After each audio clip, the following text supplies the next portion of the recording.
Okay. Okay. Hey guys. Hey. Hi.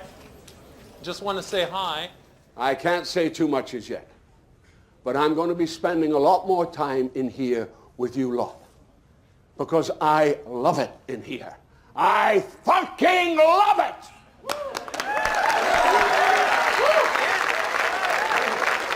Context and culture. And then the big one is the final R, which is regulating emotions. What are the strategies we use to help us deal with everyday emotions? What is emotional intelligence? What does it pertain to? And then maybe we can use that as a way to drill into the deeper question of what are emotions? Sure. I think, at the simplest level, it's how we reason with and about our emotions and feelings. That's like the simple definition. The way I talk about it is as a set of skills. And we use the acronym RULER to describe those skills. The first is recognizing emotions. So I'm trying to read your facial expression right now, right? Are you interested or are you bored already? I'm trying to understand emotions. Where are they coming from? Like, why am I feeling this way? What's the consequence of that feeling? The third is labeling emotions, so being precise with the words that we use to describe our feelings. The fourth is expressing emotions, knowing how and when to express emotions with different people across context and culture. And then the big one is the final R, which is regulating emotions. What are the strategies we use to help us deal with everyday emotions? I just feel so angry all the time. First, take a big step back and literally fuck your own face! Bring me everyone. What do you mean everyone?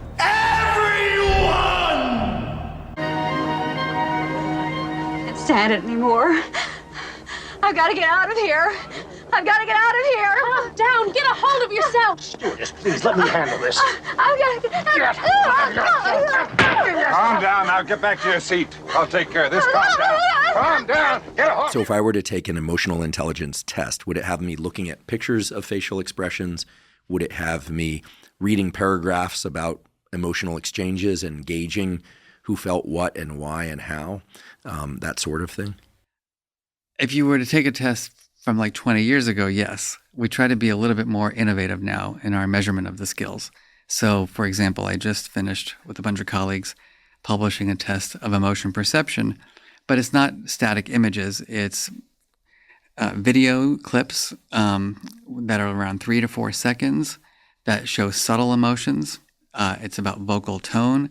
It's about body language. And we're trying to get people to accurately kind of label these emotions in faces, body, and voice. What do they mean to you? Anyhow, finally, we get to like the definitions. And then I say, who cares? Like, why am I asking you to like understand these differences? Go back to your groups and talk about it. And then after this is like a 45-minute, I thought this was going to be like a 2-minute activity. It turns into like a 45-minute to an hour exercise because they finally realize, oh yeah. So if I'm anxious because I'm worrying about the future, maybe the breathing exercise is not going to be as helpful because maybe I need a cognitive strategy to say, Mark, stop worrying about the stock market. Mark, stop worrying about that. The university closed down because of the pandemic. You've got no control over the university's decisions. And so helping people make connections between the feeling and the reason for the feeling, from my perspective, has been very helpful to help them learn how to regulate the emotion. So connecting the feeling and the reason for the feeling. Correct. As opposed to just labeling the feeling. Yeah, you need to know why. It's the why that you really have to deal with. How do you feel about emojis?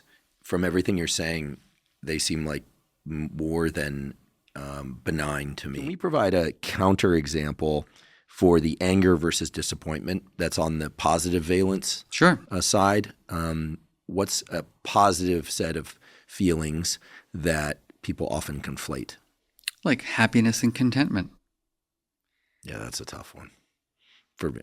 I'm getting F's all around. Good thing I became a biologist. Ecstatic and elated.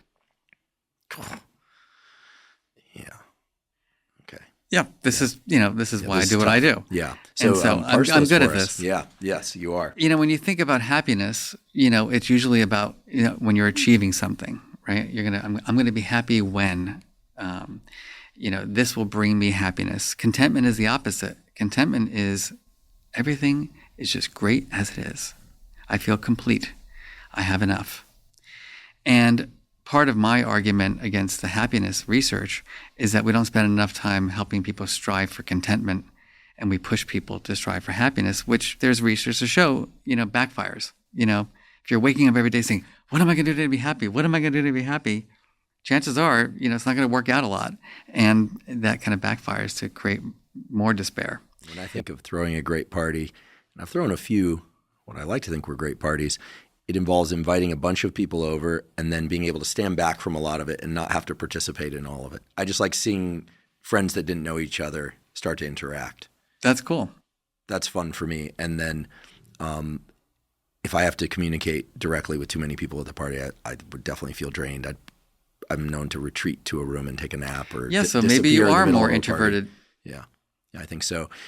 Rick Rubin, who's world renowned for his creative insights and creativity, and for being Rick, I think once said on a podcast, perhaps, or maybe he said this to me, that Tom Petty was the sort of person that basically didn't do anything besides write music and read books and interact with the small number of people in his inner circle.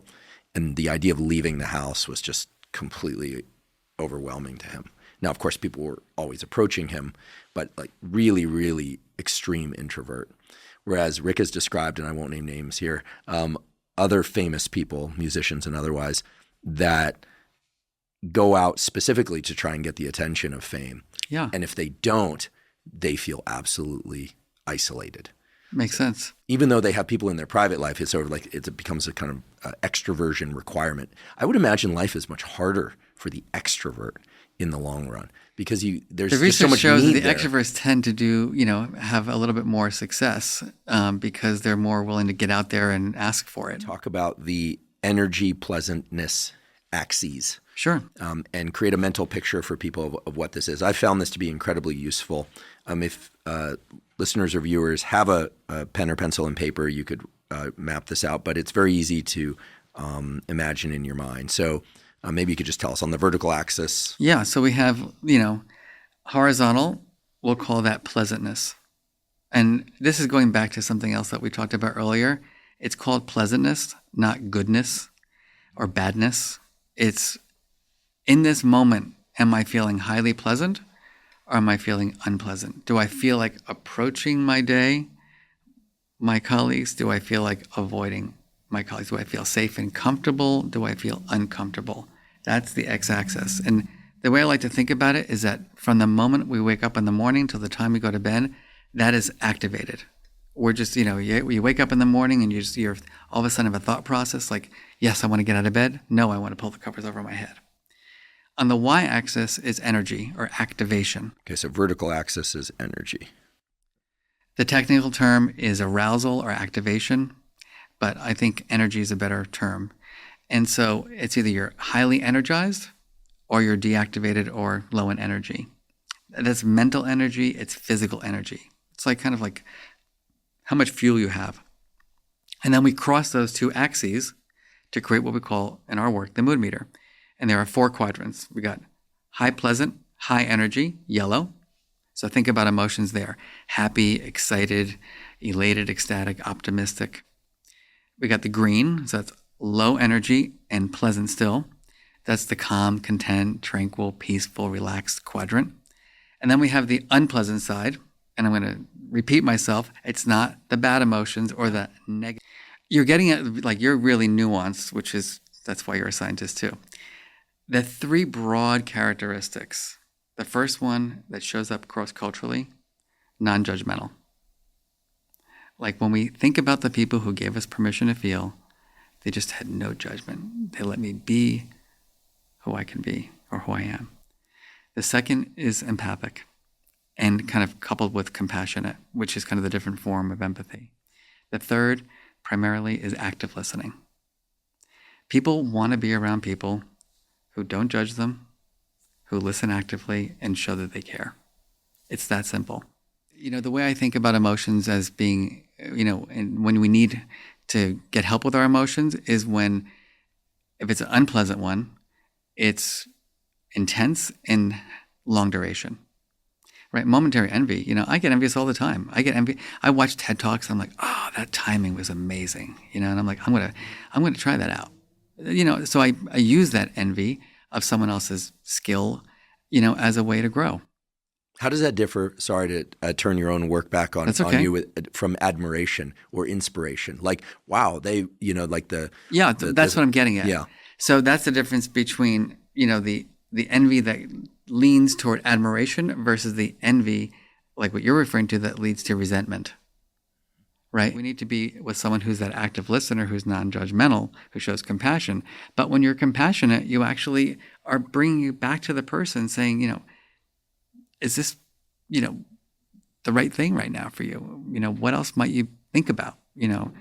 I know when I've had really difficult experiences, the person who says things like, maybe could you just jump in the hot air balloon for a minute, Mark, and look down at your life? And like, besides this one thing that you feel like is the worst thing that's ever happened to you in your whole life, anything else going right? I mean, yeah, my partner loves me. My dogs love me unconditionally. I got great friends. Oh yeah. All of a sudden, that little thing that's activating you is not so big anymore. That's emotional intelligence, right? Is not getting lost in the empathy, not just endlessly talking about feelings to the point where there's no strategies. And I think that that's really interesting because it goes back to something important, which is the permission to feel characteristics of non-judgment, active listening, and empathy, compassion. Never, and I'm talking, I have tens of thousands of people who've done this. Does anyone say fixer, problem solver? I don't even get smart or wise. When we think about the people who create the conditions for us to be our true selves, we don't think about the wisest, smartest fixer, problem solver. We think about the non-judgmental listener who shows compassion.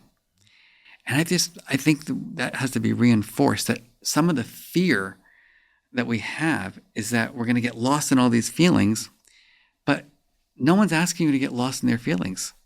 What they're asking for is support. They're asking you to just listen and to maybe ask me a few questions to help me clarify my experience and then help me unpack. I use them all the time. I'm at the grocery store, I'm not going to get into my issues, but, I'm like, and I grew up with, I would say lower middle class. We didn't have a lot of money. Everything was on a budget. And, I'm fortunate to be in a different circumstance now, but I'm still cheap. And so my partner, I'm like, I don't understand. Like, we're not buying that. Like, that is ridiculous. Like, we're not spending $7 on a bottle of organic almond milk. Like, I'm not doing it. We're not doing it. And then I have to like move away from the aisle, take a little walk. I'm like, Mark, is this worth your relationship? Is this what you're going to do? And so like, I don't know, maybe I'm just the only one who needs regulation like 300 times a day. But I find that different strategies, like the picture frame works when I'm angry or someone is angry with me. My anxiety, I get into the hot air balloon and I look down. When I'm like irritated with someone, I just take the walk away and I ask myself, is this really that important? And that's what I hope people will learn, is that there's so many amazing strategies out there and that we use them interchangeably with different emotions and different contexts.